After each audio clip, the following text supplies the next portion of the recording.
para demostrar el proceso de Gram-Schmidt, vamos a suponer que tenemos una base, que tenemos un conjunto de vectores B1, B2, hasta B3, perdón, Bn, y que ese conjunto de vectores va a ser una base para el espacio vectorial Bn. Suponiendo que este conjunto de vectores es la base para Bn, ¿cómo encontramos una base ortonormal? Que aunque este conjunto de vectores ya es una base para Bn, tener una base ortonormal sería mucho mejor. Para eso es el proceso de Gram-Schmidt.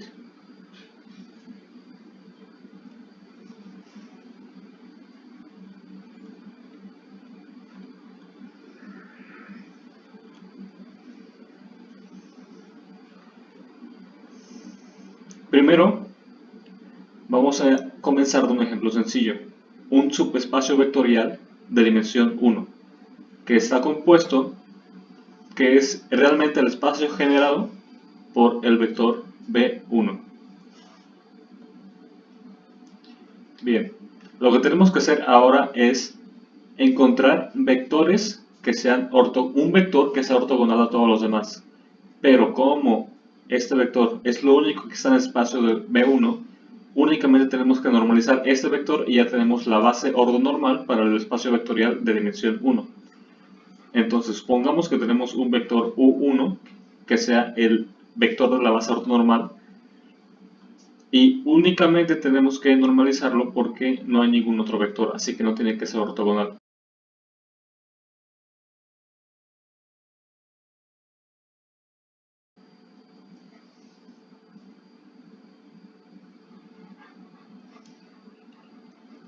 Bien, ¿y qué pasa cuando queremos hacer lo mismo en una dimensión más grande? Por ejemplo, el espacio vectorial de dimensión 2, que es el espacio generado por el conjunto de vectores B1 y B2.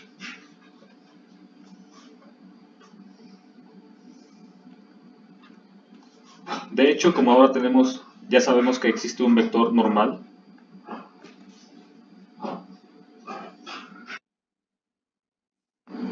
sabemos que ya existe un vector normal, U1, el cual podemos utilizar para expresar B2 como el espacio generado por el vector U1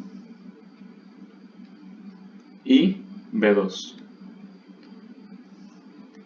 Y esto lo podemos hacer porque sabemos que el vector B1 puede ser expresado como una combinación lineal del vector U1. Y de hecho es exactamente la magnitud del vector B1 veces el vector U1. Bien, sin embargo, ahora queremos un vector U2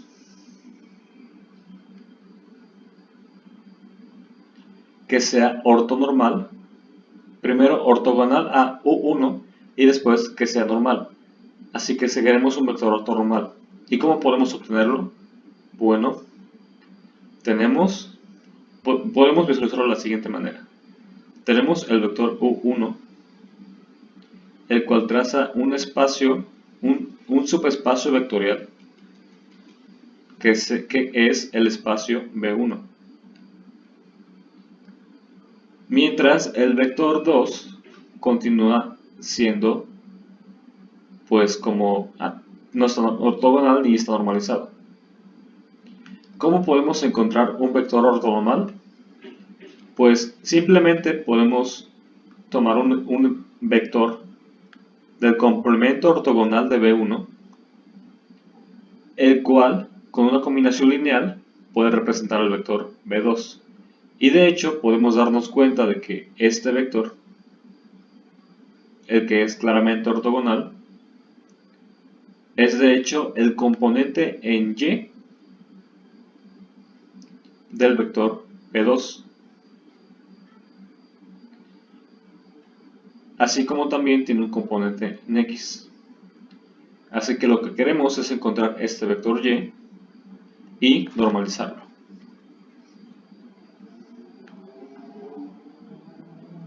Entonces, pues simplemente sabemos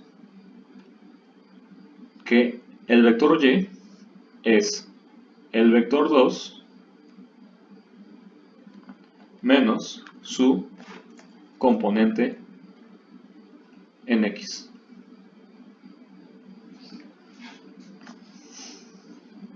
Sin embargo, ahora nos queda el problema de saber qué es este componente en X.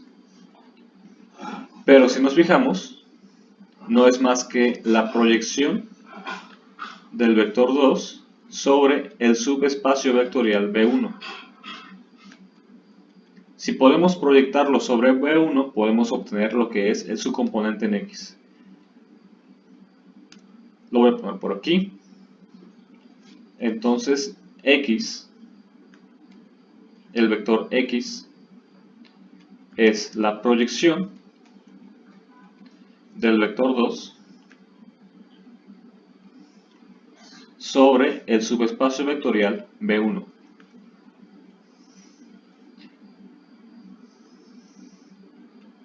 Y de hecho, la proyección del vector 2 sobre el subespacio vectorial podemos expresarlo como el producto interior del vector 2 con la primer base de ese subespacio vectorial. En este caso es U1. Veces la primera base del subespacio vectorial. Y así, obtenemos que para obtener Y, restamos el vector 1, perdón, el vector 2, a la proyección del vector 2 sobre el subespacio vectorial 1, que es de hecho el producto interior del vector 2 con la primera base del subespacio vectorial veces la primera base del subespacio vectorial.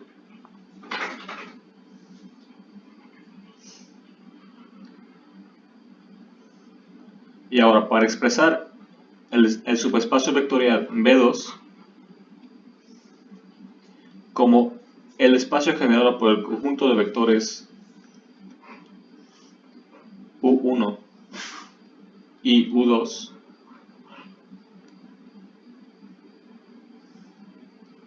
simplemente tenemos que tomar el vector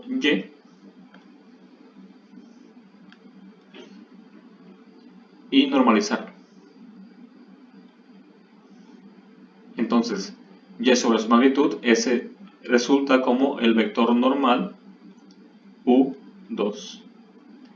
Voy a poner nombres a estas Y's porque vamos a seguir utilizándolas. Esta es Y2. Esta es Y2. X2. X2.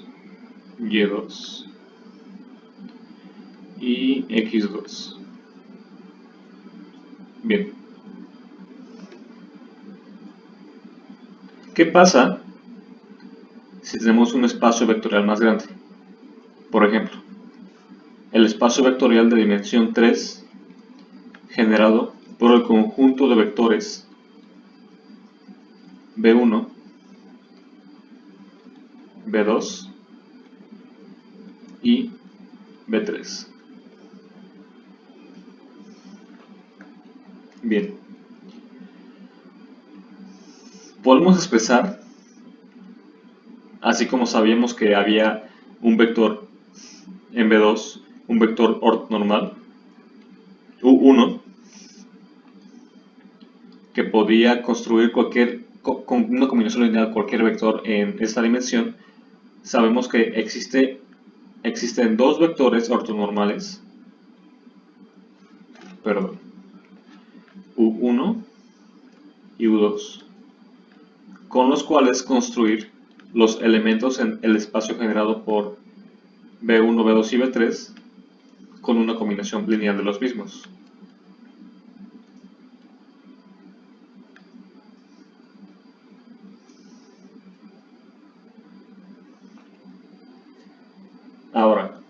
¿Cómo se vería esto si estuviera graficado? Bien, U1 y U2 generan, de hecho, en lugar de una línea, como habíamos visto anteriormente, U1 y U2 generan un espacio vectorial que es un plano, un espacio de dimensión 2. Entonces, este plano es el subespacio generado por U1 y U2 y V3, el vector 3, está aquí.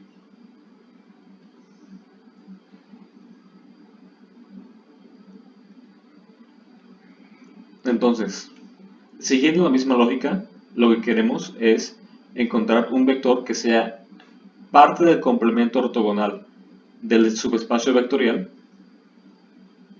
que sea claramente ortogonal a esos dos vectores, y nos damos cuenta de que este vector es de hecho el componente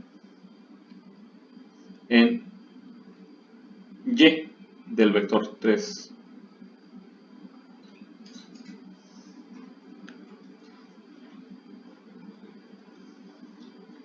Así como también tiene una parte en X. En referencia a este vector, X y Y en referencia a este vector. Entonces, ahora lo que queremos es encontrar el vector Y y normalizarlo. Bien.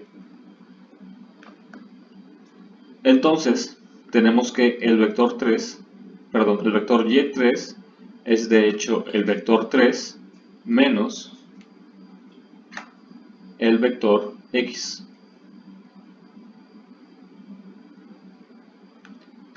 Nuevamente, el vector Y es el vector 3 menos su componente en X.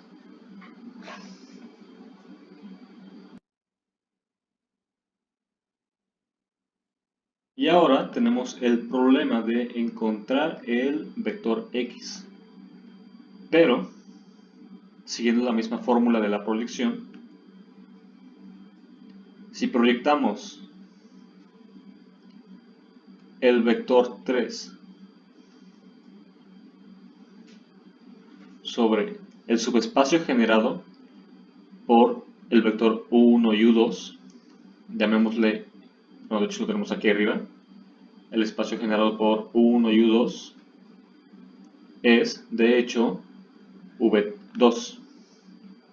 Entonces, si proyectamos el vector 3 sobre el subespacio de dimensión 2, obtenemos el vector X. ¿Cómo quedaría esto? Voy a ponerlo más para acá. El vector X es el producto interior del vector 3 con la primera base del subespacio vectorial, en este caso U1, veces la primera base del subespacio vectorial,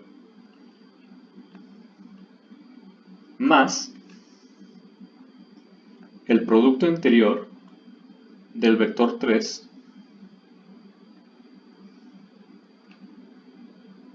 con la segunda base de el subespacio vectorial 2 veces la segunda base. Listo. Y así tenemos que Y3 es el vector 3 menos, voy a copiar y pegar esto de aquí,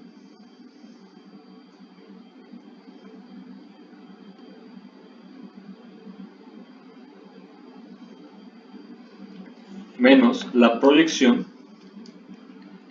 del vector 3 sobre espacio vectorial, que es todo esto. Listo. Ahora lo único que nos queda es encontrar una normalización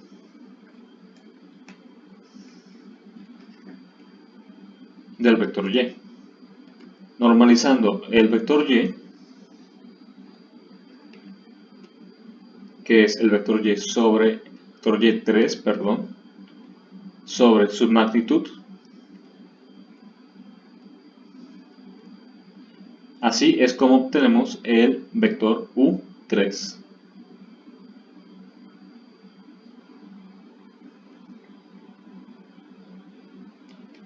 Entonces, B3 lo podemos explicar o representar como el espacio generado por el vector u1, u2 y u3. Siendo este conjunto de vectores u1, u2 y u3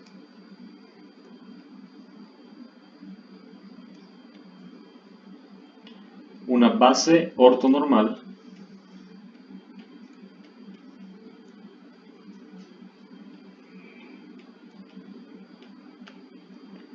para V3. Listo.